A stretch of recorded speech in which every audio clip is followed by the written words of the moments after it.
বাংলাদেশের সর্বশেষ গুরুত্বপূর্ণ আপডেট সংবাদে আপনাকে স্বাগত। শুরুতেই সংবাদ শিরোনাম, পরে বিস্তারিত। শুরুতেই জানাবো, শেখ হাসিনার বিরুদ্ধে ২১,০০০ কোটি টাকা দুর্নীতির অনুসন্ধানে দুদকের অনুমোদন। শেখ হাসিনার বিরুদ্ধে এবার ২১,০০০ কোটি টাকা লোপাটের অভিযোগ অনুসন্ধানের অনুমোদন দিয়েছে দুর্নীতি দমন কমিশন দুদক। আজ ১৭ ডিসেম্বর দুদকের দৈনিক ও সাম্প্রতিক অভিযোগ সেলের পরিচালক উত্তম কুমার মণ্ডল স্বাক্ষরিত এক স্মারক থেকে সব তথ্য জানা গেছে। এরপর জানাবো, বিচার বিভাগকে ধ্বংসের দায় সাবেক ২ প্রধান বিচারপতির। তত্ত্বাবধায়ক সরকার ব্যবস্থা সহ বিচার বিভাগের ধ্বংসে সাবেক ২ প্রধান বিচারপতি এবিএম খায়রুল হক ও সৈয়দ মাহমুদ হোসেনকে দায়ী করেছে অ্যাটর্নি জেনারেল মোহাম্মদ আসাদুজ্জামান। মঙ্গলবার তত্ত্বাবধায়ক সরকার ব্যবস্থা বাতিল করে আনা সংবিধানের ৫ম সংশোধনীর সংশ্লিষ্ট অনুচ্ছেদ সহ বেশ কয়েকটি অনুচ্ছেদ বেআইনি এবং অবৈধ ঘোষণা করে এই রায় দিয়েছে হাইকোর্ট। এদিকে নগদে ডিজিটাল জালিয়াতি ২,৩৫৬ কোটি টাকার হিসাব মিলছে না।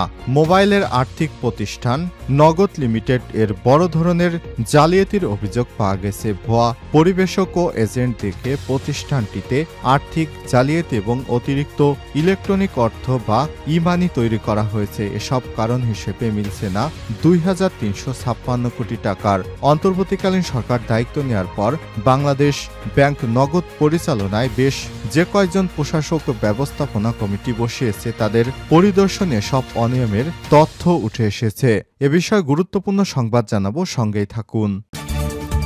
এবারে জানাবো, কায়রোতে ১১তম D8 সম্মেলনে যোগ দেবেন ডক্টর মোহাম্মদ ইউনূস। মিশরের কায়রোতে ১৯ ডিসেম্বর ১১তম D8 শীর্ষ সম্মেলনে যোগ দেবেন প্রধান উপদেষ্টা অধ্যাপক ডক্টর মোহাম্মদ ইউনূস। বুধবার ১৮ ডিসেম্বর ভোরে প্রধান উপদেষ্টার কায়রোর উদ্দেশ্যে ঢাকা ত্যাগ করবেন বলে ইউএনবিকে জানিয়েছেন প্রধান উপদেষ্টার প্রেস উপসচিব অপূর্ব জাহাঙ্গীর।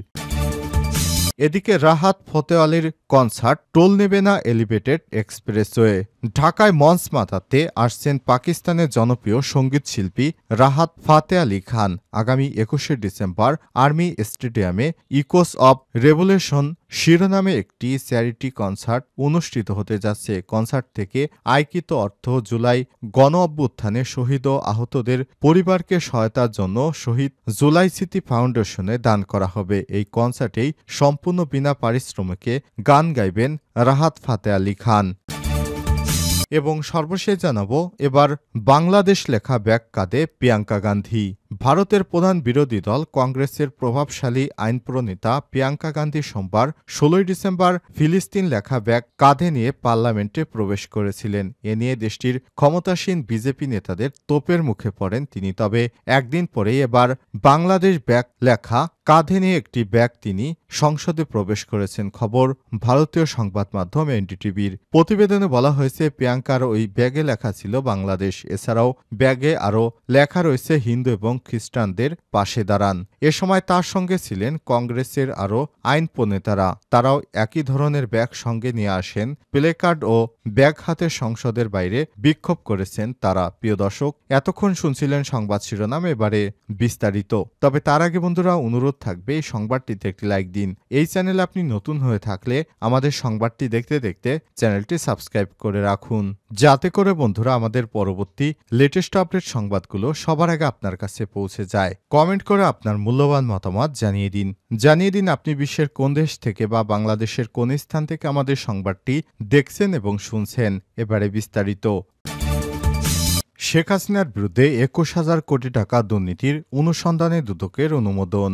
শেখ হাসিনার বিরুদ্ধে ২১,০০০ কোটি টাকা লোপাটের অভিযোগ অনুসন্ধানের অনুমোদন দিয়েছে দুর্নীতি দমন কমিশন দুদক। মঙ্গলবার ১৭ ডিসেম্বর দুদকের দৈনিক ও সাম্প্রতিক অভিযোগ সেলের পরিচালক উত্তম কুমার মণ্ডল স্বাক্ষরিত এক স্মারক থেকে সব তথ্য জানা গেছে। এতে বলা হয়েছে, শেখ হাসিনার সময়ে যে অর্থগুলো তিনি বিদেশে সরাসরি শেখ হাসিনার সম্পৃক্ততায় বিদেশে বিদেশে পাচার হয়েছে সেই টাকাগুলো ফেরত আনার জন্য অনুসন্ধান করতে হবে এবং এই অনুসন্ধান থেকে প্রাপ্ত তথ্য গণমাধ্যমকেই জানাতে হবে। মঙ্গলবার তত্ত্বাবধায়ক সরকার ব্যবস্থা বাতিল করে আনা সংবিধানের পঞ্চদশ সংশোধনী সংশ্লিষ্ট অনুচ্ছেদ সহ বেশ কয়েকটি অনুচ্ছেদ বেআইনি এবং অবৈধ ঘোষণা করে রায় দিয়েছে হাইকোর্ট। বিচারপতি ফারাহ মাহবুব ও বিচারপতি দেবাশিস রায় চৌধুরীর হাইকোর্ট বেঞ্চ এ রায় দেয়। এর ফলে আবার ফিরল নির্বাচন চলাকালীন তত্ত্বাবধায়ক সরকার ব্যবস্থা। দুদক সূত্র থেকে জানিয়েছে, আশ্রয়ন প্রকল্প, রূপপুর পারমাণবিক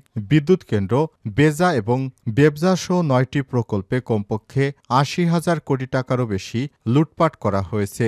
এসব অর্থ আত্মসাৎ করা এবং দেশের বাইরে পাচারের অভিযোগ রয়েছে। অভিযোগ যাচাই বাছাই শেষে কমিশনের বৈঠক অনুসন্ধানের সিদ্ধান্ত নেওয়া হয়। দুদকের ঊর্ধ্বতন সূত্র জানিয়েছে, শেখ হাসিনা ছাড়াও যাদের বিরুদ্ধে অনুসন্ধান হবে তারা হোসেন শেখ রেহানা, টিউলিপ সিদ্দিক ও সজীব আহমেদ সজীব ওয়াজেদ জয়।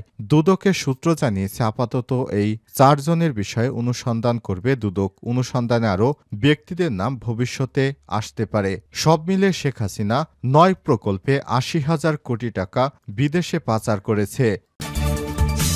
বিচার বিভাগ ধ্বংসের দায় সাবেক ২ প্রধান বিচারপতি। তত্ত্বাবধায়ক সরকার ব্যবস্থা সহ বিচার বিভাগ ধ্বংসে সাবেক ২ প্রধান বিচারপতি এবিএম খায়রুল হক ও সৈয়দ মাহমুদ হোসেনকে দায়ী করেছেন অ্যাটর্নি জেনারেল মোহাম্মদ আসাদুজ্জামান। মঙ্গলবার তত্ত্বাবধায়ক সরকার ব্যবস্থা বাতিল করে আনা সংবিধানের পঞ্চদশ সংশোধনী সংশ্লিষ্ট অনুচ্ছেদ সহ বেশ কয়েকটি অনুচ্ছেদ বেআইনি এবং অবৈধ ঘোষণা করে রায় দিয়েছে হাইকোর্ট। বিচারপতি ফারাহ মাহবুব ও বিচারপতি দেবাশিস রায় চৌধুরীর হাইকোর্ট বেঞ্চ এ রায় দেন। এর ফলে আবারও ফিরল নির্বাচন চলাকালীন তত্ত্বাবধায়ক সরকার ব্যবস্থা। রায়ের পর সাংবাদিকদের সঙ্গে কথা বলেন attorney general Mohammad Asaduzzaman. Attorney general বলেন, তত্ত্বাবধায়ক সরকার ব্যবস্থা বিচার বিভাগ ধ্বংস করেছে সাবেক বিচারপতি এবিএম খায়রুল হকের পর আরেক প্রধান বিচারপতি সৈয়দ মাহমুদ হোসেন দায়ী। এদিকে রায়ের পর্যবেক্ষণে হাইকোর্ট বলেছে, পঞ্চদশ সংশোধনী ছিল সংবিধানের 'ত্রয়োদশ সংশোধনী নিয়ে সুপ্রিম কোর্টের আপিল বিভাগের সংক্ষিপ্ত রায়ের